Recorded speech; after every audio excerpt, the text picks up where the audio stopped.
তুমি তোৰ মানুহজন কামলৈ গ'লনে? কালি যে ল'ৰাই পইচা বিচাৰিছিল, তোৰ লগত কাজিয়া কৰিছিল, তই বাপেকৰ আগত ক'লিনে? এইবোৰ কথা দেউতাকৰ পৰা লুকুৱাই থ'ব নালাগে। দুয়োজনে মিলি আলোচনা কৰিব লাগে, নহ'লে তই বিপদত পৰিবি। সকলো কথা বাপেকৰ আগত খোলাখুলি ক'বি, নহ'লে তই বিপদত পৰিবি অ'। মই দেউতাকৰ পৰা একো কথা লুকুওৱা নাই। মই সকলো কথা দেউতাকক খোলাখুলি কৈছোঁ। দেউতাকে কৈছে সিনো কলেজলৈ গৈ কি কৰিব, তাৰ যদি পঢ়া শুনাত মনেই নাই। মই ভাবিছিলোঁ সি পঢ়া শুনা কৰি ভাল মানুহ হ'ব, চাকৰি পাব আৰু ঘৰখনৰ দৰিদ্ৰতা আঁতৰিব, কিন্তু সেইখিনি তাৰ চিন্তাধাৰা নাই। মানুহজনলৈ বেয়াই লাগে অ', ল'ৰাটো তেনেকুৱা হোৱাত বৰ বেয়া পাইছে।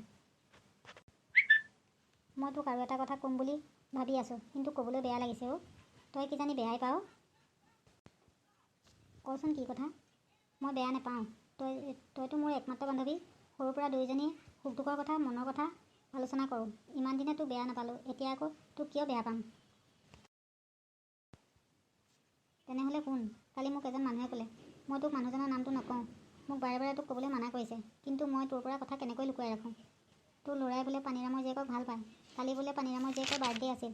সি কালি তোৰ পৰা পইচা নি হোটেলত পাৰ্টি দিলে। লগত বোলে পানীৰামৰ জীয়েক আৰু দুটামান ল'ৰা আছিল। পানীৰামৰ জীয়েকক বোলে কি হাঁহি। মানুহজনে দেখি আহি মোৰ আগত কৈছে, কদমী আৰু বলোৰামলৈ বেয়া লাগে অ'। দুয়োটাই কাম কৰি দিয়া পইচাকেইটাৰে ল'ৰা ছোৱালীৰ লগত লৈ হোটেলত মস্তি কৰে।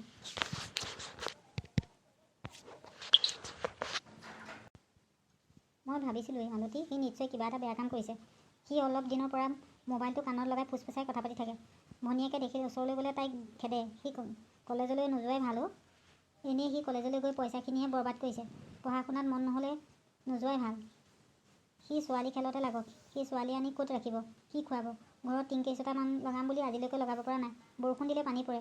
ঘৰলৈ কোনোবা আলহী আহিলে লাজেই লাগে। দেউতাকে এই কথা গম পালে মনত বৰ দুখ পাব।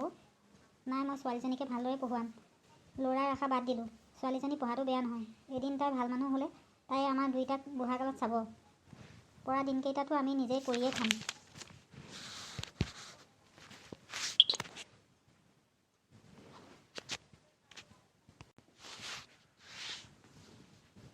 এতিয়া ব'ল ঘৰলৈ যাওঁ। দুখ কৰি থাকিব নালাগে। তোৰ দৰে চাগৈ কতজনী মাকে এনেকুৱা সমস্যাত ভুগি আছে।